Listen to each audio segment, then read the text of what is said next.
Long time no see. I saw you I don't know, 16 hours ago at this point. So I don't know if anything interesting has happened between now and then, but hope you were able to manage a little bit of sleep after that one. It was I'll take that as a no. But it was, you know what? We move on. On to Cincinnati or on to Arizona. Arizona. Yeah. That was a rough one, guys. It was a rough one. Lot to talk about. A lot of juicy stuff. The rewatch I'm halfway through the rewatch, and it ain't better that second time around. It's kind of worse.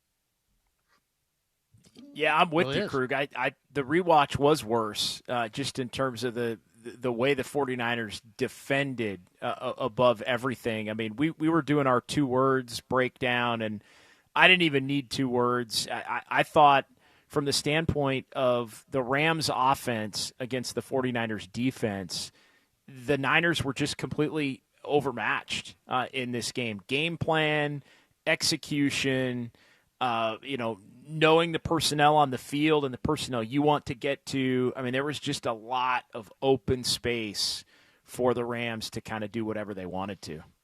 Yeah, no question. The Niners blitzed Stafford the most they've blitzed anybody since 2016. I mean, think about that for a second. They blitzed him 54.1% of his dropbacks, highest blitz rate in a game for the Niners in over 9 years. You got to go back to week 3 of the 2016 season. So when you match up, you don't have to blitz. When your front four is getting it done, you don't have to blitz. When you're where the Niners are, I mean, you just took my 2 words. If I was going to go with it, your 2-word thing, I'd go overmatched. They were overmatched. Stafford tore their blitz to shreds. I don't know if you saw these numbers. 13 of 18 for Stafford against the blitz yesterday for 161 and 4 touchdowns. In fact, how good has Stafford been against the blitz?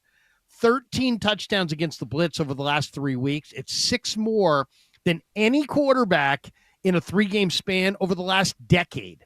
I mean, this guy is absolutely rolling. Wait, it wasn't just all of his touchdowns yesterday. It's all of his touchdowns in the last 3 weeks have been against the blitz, 13-0 ratio. That is ridiculous. Yeah. Oh, my God. So maybe the message is don't blitz Stafford. Don't blitz him. Don't blitz Stafford. But Robert Saleh has no choice. I mean, when you don't have the guys, you got to send more at the quarterback. The Niners got 16 pressures and 1 sack. But then when I delved into exactly how that panned out, I thought that was kind of interesting as well. Almost half of the Niner pressures came from linebackers or DBs. So the D-line wasn't getting it done. Yeah, and I mentioned that a little bit earlier when I was getting into the leading tacklers. You got a couple of pieces in the secondary and 2 pieces in the linebacking core. So a lot of getting to that second and third level has been a problem. So I think we can all agree that the 49ers defense getting ripped apart was the main reason for yesterday's loss. What would you put as reason number 2? I'm looking at the fact that Christian McCaffrey had 2.5 yards a carry. I'm looking at the fact that they were -2 in the turnover differential. I don't know if there was a specific play or a moment or a category that stuck out to you beyond the way the defense got shredded, Krug, but as you're doing this rewatch, what is jumping out to you? That this 90-10 CMC B-Rob split is asinine. That Brian Robinson is a starting NFL caliber running back, and CMC is not the same guy. He's lost a little bit of a step. Robinson, the last 2 weeks, is averaging 7.2 a carry. He's got to give me some more B-Rob, please. Can I say please? I want more B-Rob. You can. More B-Rob. I love CMC, but let's look at what we're seeing here. He went for 2 yards a carry. Robinson in the last 2 weeks has gone for 7.2 a carry. The 90-10 split thing ain't working for me. I get it, and I think we all know the reason why. I know you mentioned it last night, the fact that, I mean, you think, and correct me if I'm wrong here, I don't want to put words in your mouth, but you think part of the equation here is the 49ers' unwillingness to basically go to Christian McCaffrey and say, hey, man, like we're going to give you a few less touches, and it's going to benefit you in the long run. They basically kind of let him call his own in your mind in terms of reps? Who knows really? But it seems that way. It seems like, when we asked Shanahan about the usage of Christian, he's like, hey man, or when we asked Kubiak, let's say, I think Kubiak said the phrase last week was, hey, Christian really doesn't like to come out. And I get it. Christian is an awesome competitor, but Brian Robinson, you traded for a starting caliber back, and it's pretty obvious he needs to get more touches. I thought he should have gotten more. In a lot of ways, more touches across the board. You need to put him out there if Christian is so vital, then you got to put him out there when you're finishing games. But the 49ers were down multiple scores yesterday, and they were dangling Kittle, CMC, and Mac Jones. They're all still in there. That's Adrian Martinez, Luke Farrell, B-Rob, or Garendo time. You're down 2 scores at the end of the game, but they're still got their best guys out there. They were taking risks in the fourth quarter that would have made yesterday's loss a footnote if they had lost those guys. So I think they just need to re-examine their entire game plan. Krug, I know you dive deep into a lot of the personnel and scheme, and I think you're the perfect person to bring this up with. So when Sean McVay first got there, they were a full-on 11 personnel team, and defenses spent the next 2-3 years trying to adjust to that, trying to get with the trend and find ways to stop it. Now, over the last few weeks alone, we're seeing a ton of 13 personnel. The Rams have multiple tight ends that can have a lot of success, and we saw them catching passes all over the place yesterday. Parkinson, Allen, and Ferguson all had touchdowns themselves, and that's not even accounting for the vet and Tyler Higbee. So is this a more Rams-specific thing because of their roster, or do you think this will ultimately be the new trend that defenses have to figure out in the next couple of years? Oh, no, I think it's just a good offensive coach playing to his personnel. And also, look at the Rams. The Rams know what they have, right? They got a really good quarterback, and they got some really good receivers. What's going to make them a better football team and a championship football team if they can get Kyron Williams and their run game really rolling? And their offensive line's got some new faces and some younger players. So the 3 tight ends, I think, and it's funny because I asked Robert Saleh, I said, hey, they're going a lot of 3 tight ends. Do you expect to how do you guys match up? How do you think you match up? And he said, you know what? I don't think they're going to go 13 personnel in this game. I think they're going to go a lot more 12 personnel with 2 tight ends. I don't want to say he was wrong, but the Rams, used the 13 personnel a ton yesterday. And I don't think it's everybody's got the personnel to put 3 tight ends on the field, but they've got 3 guys. Davis Allen's a really good receiver. Was a good player at Clemson. Ferguson at Oregon, I think, was a tremendous all-around tight end. Higbee, we know, is a great receiver. So I think they're looking at that going, wait a second, we can be a threat in the pass game because these guys are receivers, and we can be a threat in the run game better because we got that extra blocker on the field. And then with the injuries they've had at wide receiver to Tutu, I think it made sense. So I think they've just leaned. I think McVay's a great coach. I think he leans into his personnel like all great coaches do.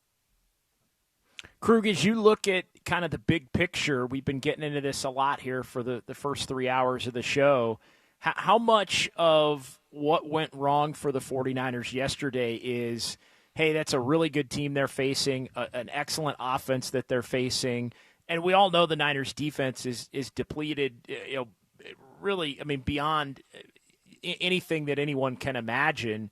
But how much is fixable based on the fact that you're not going to be playing the Rams every week here between now and the end of the season, and this team is still set up at 6-4, and they go to Arizona and they play the Panthers at home, and then they go and play at Cleveland before their bye. They have Tennessee after that, but the next 4 games, not saying the Niners are going to win them all, Krug, but the next 4 games are all winnable, and I think a 3-1 in those 4 games is the pathway to the 49ers earning themselves a playoff spot, and maybe even earning themselves a playoff spot before they have to get to Week 18. What is the path, though, in your estimation, based on what you saw yesterday? Because I think you can, at this point, almost chalk it up to, this team just can't compete defensively against really good teams and really good offenses, but that hasn't meant that they can't compete against a good chunk of the league, and they're going to be facing a bunch of those other teams here in the next month.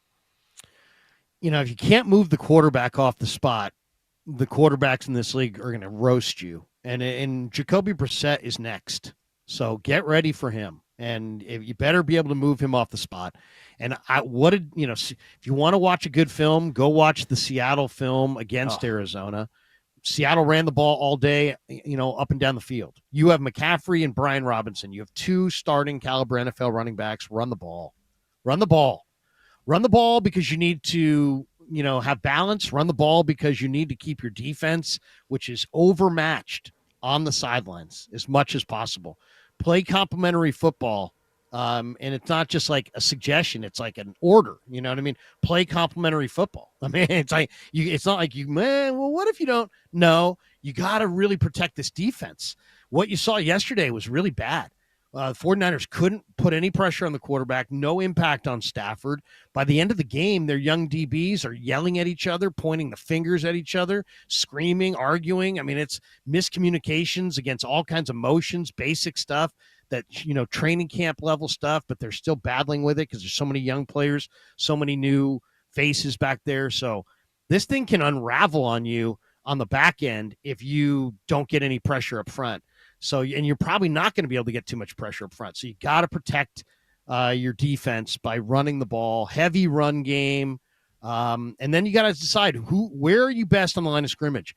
Niners offensive line give up 11 pressures in this game. 7 of the 11 came against Brendel and Burford. So you got to ask yourself a real good question. Is Brendel the best you got? Is Burford the best you got? And if not, get somebody else in there. I think you got to really entertain moving those guys out on the offensive line for other guys.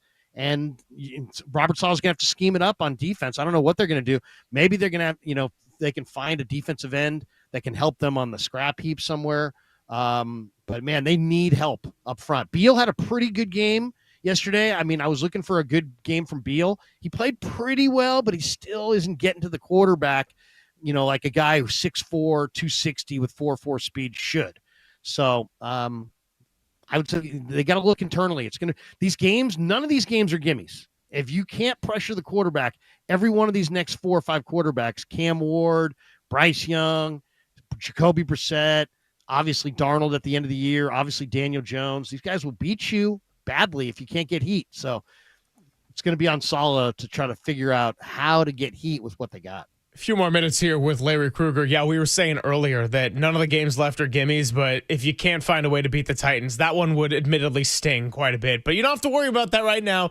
You got Arizona next on the docket. So we had a caller earlier get into the Bryce Huff discussion with us, and I thought of you instantly because I know how much you liked Bryce Huff, that offseason acquisition, just the talent that would be opposite of Nick Bosa when we came into the year. And so this caller said Bryce Huff should be not in the starting lineup. Cleveland Farrell's better against the run, and Huff's not meant to take on a large share of snaps, which, to be fair, Huff has never been that guy. I just want to get your thoughts on that notion because the 49ers haven't exactly played their way into a lot of passing downs, and when they did it against Houston, they would blitz, and the coverage wasn't tight enough anyway to where C.J. Stroud burned them. I mean, Bryce Huff is the best pass rusher you got healthy on this team right now. You don't have Mykel Williams. You don't have Nick Bosa. Is this just going to be a ride it out and have him probably play more snaps in a larger role than he would be designed for in a perfect world?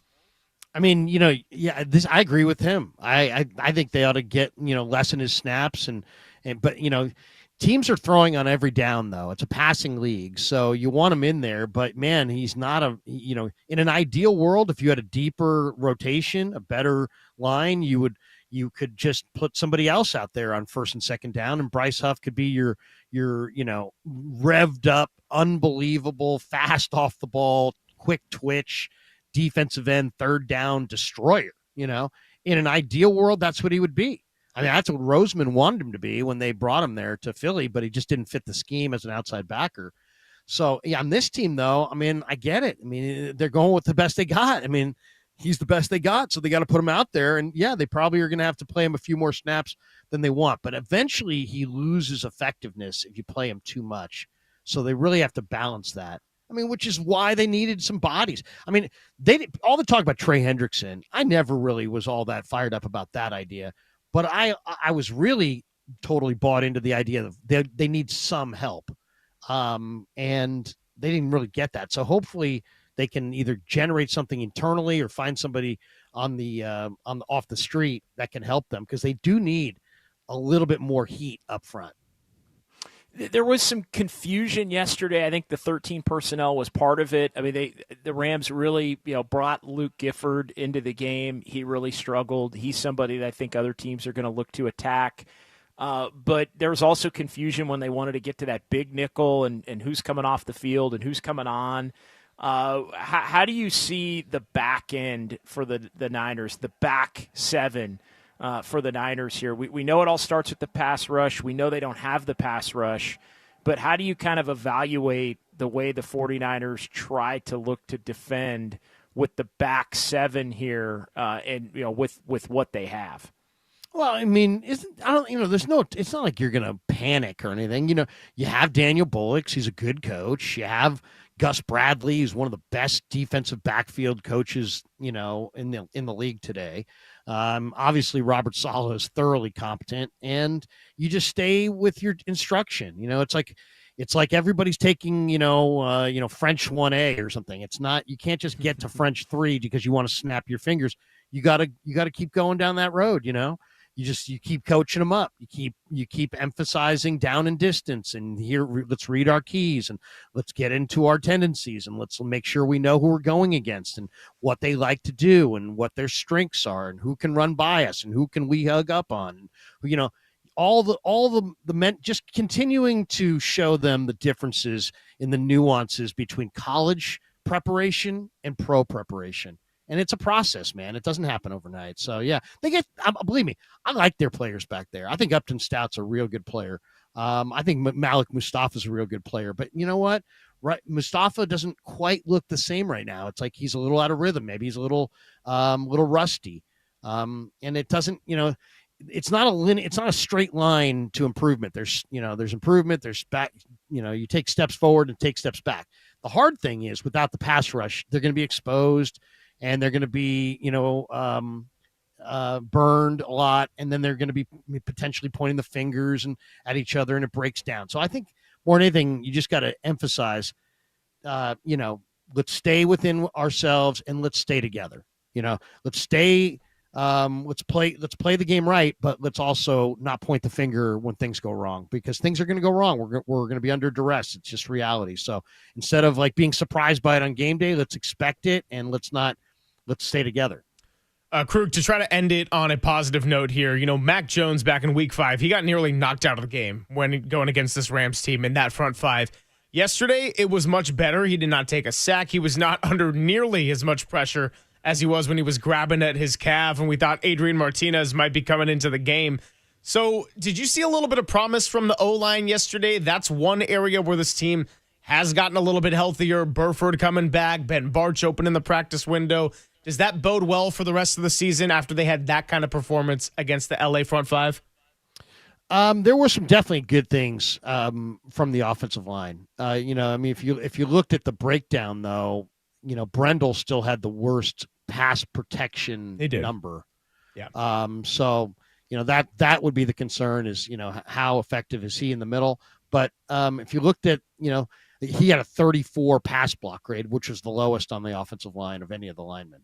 But I think overall, Trent Williams, McKivitz, those guys played pretty well. I mean, this is a terrific line. Verse is not just a terrific fast speed guy, but he's also probably the strongest player on at the defensive end spot you're going to face. Barch, I thought, had a really strong game, and I'd have to watch a little bit more. But I liked what I saw from Ben Barch. So I think maybe he's the full-time starter at left guard going forward, and I think that will solidify things a little bit.